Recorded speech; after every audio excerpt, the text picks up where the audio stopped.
All right, in this segment we're going to talk about transfers, but before we do that I want to get a couple of concepts clear with us at this time.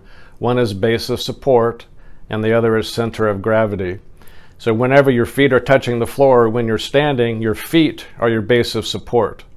When you're standing, your belly button is your center of gravity, and when you're sitting, your chest is your center of gravity.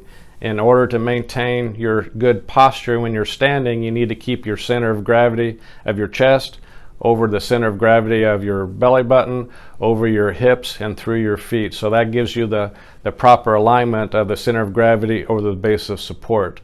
Now, a lot of people use walkers because that increases their base of support, which gives them a greater stability when they're walking. And so Trent's going to grab the walker, and you can see how much larger his base of support is now with a walker, an assistive device, rather than just his feet. Okay? Now Trent's going to sit down on the bed, and he's going to demonstrate how to keep the center of gravity over his base of support as he stands up. All right, now I'm going to ask Trent to stand up, and I want you to analyze why he's doing such a good job with his sit to stands, and then we're going to throw him a curveball and see what happens. All right, Trent. Okay, do that one more time, please. Okay, thank you. Now, his feet are his base of support. His chest is his center of gravity. He's getting his center of gravity over his feet when he stands up, and he doesn't come just straight up. If you notice, when he stands up, he comes out forward, so his center of gravity stays over his feet as he's standing. Now, is that important? Let's find out. All right, Trent, go ahead and sit down. With one finger, I'm going to keep Trent from leaning forwards, and let's see what happens.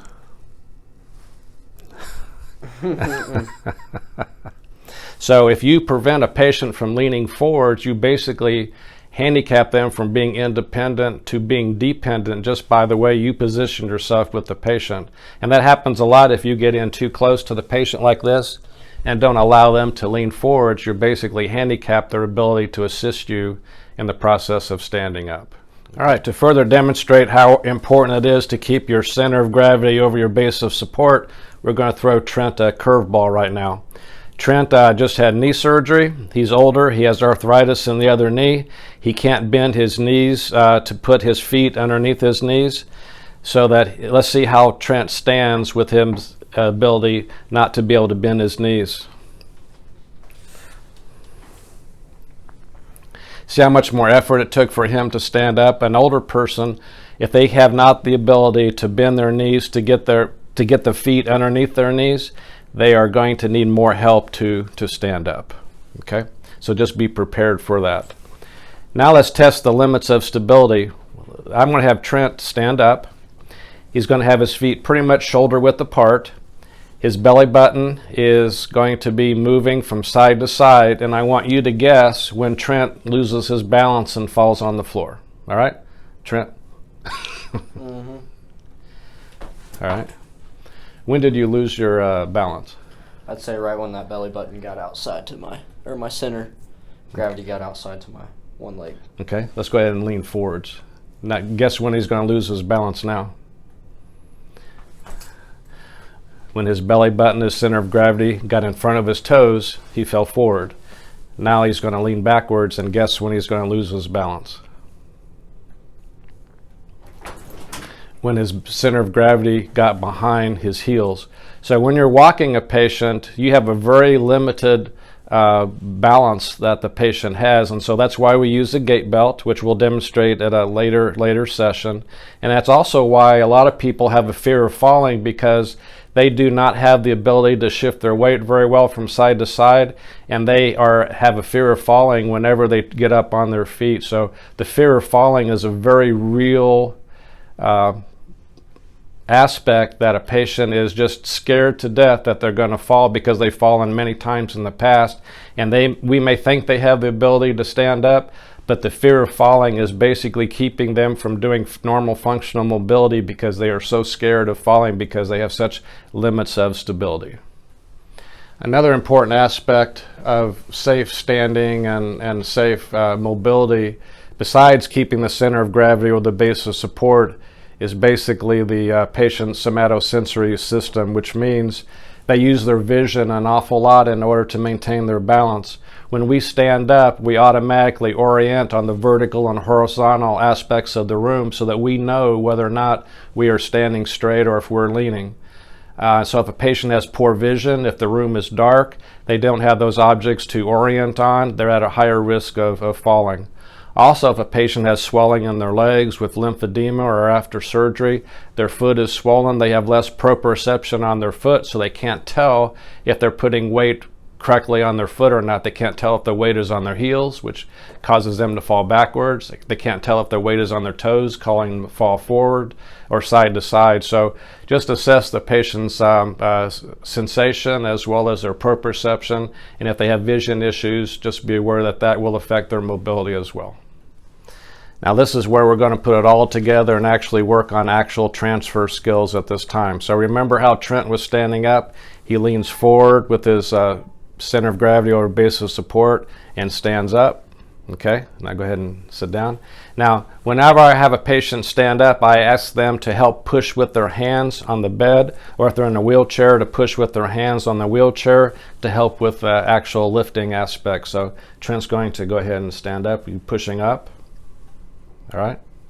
Now, if he needs a walker, the walker will be in front of him, and he has several options. If his balance is a little impaired, he may want to have a hand on the walker for stability, and then use the other hand to push up with for the power to stand up. So Trent will demonstrate that. Then once he stands up, he'll put his hand, and then he's stood up with that. And now go ahead and reach back with one hand, and then the other hand, and then sit down nice and easy. Okay. And then also he can just push up with both hands if his balance so suits it. Okay, and all a transfer is now is just turning. The transfer is going to stay inside the walker and take a couple of turning steps. Then he's going to back up until he feels the chair with his legs. He's going to reach back with one hand for the armrest and then the other hand with the armrest. Then he's going to keep his center of gravity over his base of support and then sit down nice and easy. Okay, I want to demonstrate one other thing. If Trent, if you could stand up. I see this happening a lot. When a patient gets to their wheelchair, they put one hand on the wheelchair and the other hand, and instead of squatting down and keeping their chest over their feet, they fall back into the chair. So a way to prevent that is making sure that they keep their chest over their feet as they're sitting down and not allowing them to fall backwards on their heels when they're sitting down from the stand to the sit during the transfer. Another important aspect is when you're using a wheelchair or a movable type of chair, make sure that the wheelchair is locked so it does not scoot out from behind the patient or underneath the patient when they're trying to sit. If you are having a patient having a difficult time standing up from the bed, an easy trick is to just raise the height of the bed even 1 or 2 inches. The higher the patient is in relation to the floor, the easier it is for them to stand up. Especially if they're very tall, you may have to raise the bed up 2, 3, 4 inches for them to be able to stand. Vice versa, if you have a very short patient, sometimes when they're sitting on the bed, their feet do not touch the floor, and you have to be careful when they come out to make sure that their feet don't slide out from underneath them when they're transitioning from the sit to stand. It's important whenever a patient stands up that they either have their own shoes on with a non-skid sole, or to have the hospital socks on that have the traction bars on the bottom so their feet don't slide out from underneath them when they're standing and turning. It's important for a patient to turn and to move towards their stronger side during a transfer. The reason being, they can help more if they're moving towards their stronger side than their weaker side. So Trent's going to demonstrate that process for us now. Okay, Trent has had a stroke on his left side. He's unable to use his left arm or left leg, but you can see that his right leg is positioned close to the wheelchair. His right arm is positioned close to the wheelchair, so he can use his right side to stand, to reach across, and to pivot.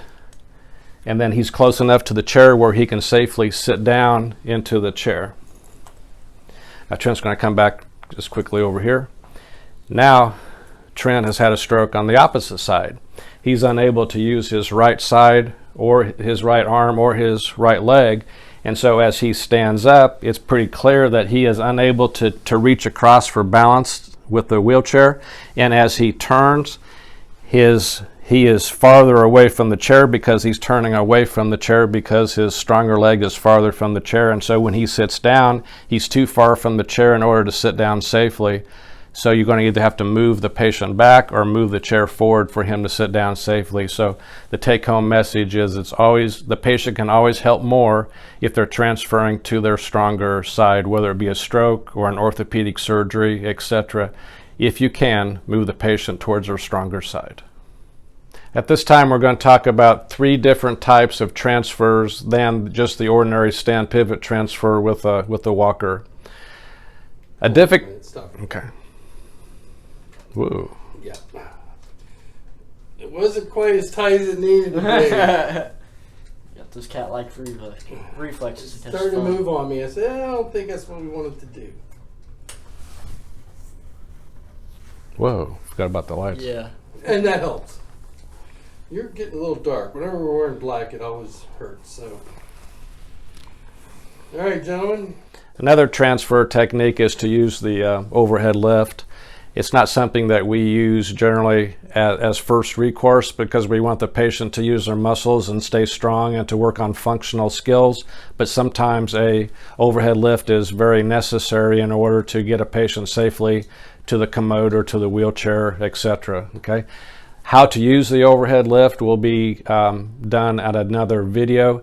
I just want to make mention that if you do use the overhead lift, make sure you hit the button on the remote control to redock the lift mechanism so that the battery stays charged so that you can use it at a future date. Okay.